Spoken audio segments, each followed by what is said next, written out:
ना, क्योंकि बाजू का लाल रंग की कीड़ियाँ आ जाती है इसमें, मोह ना आए। तो ये जो इसका फल है ना, ये इसको खोल के इसके अंदर पाउडर होता है, वो निकलता है ना, तो इसको जो है ना, फल को किसी ऐसी चीज़ में जिसमें कीड़ियाँ वगैरह ना पड़े, इसको सुखाया जाए छाँव में। सुखाने के बाद जो है जो लकड़ी का हमामदस्ता होता है ना, उसके अंदर इसको कूटा जाए अच्छे अंदाज से।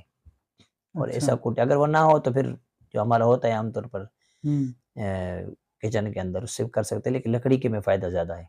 अच्छा। तो उसका पाउडर बनाएँ, पाउडर बनाने के बाद जो गाय के दूध की लस्सी बनाते हैं, उसमें मक्खन निकलता है ना, गाय का मक्खन जिसको कहते हैं।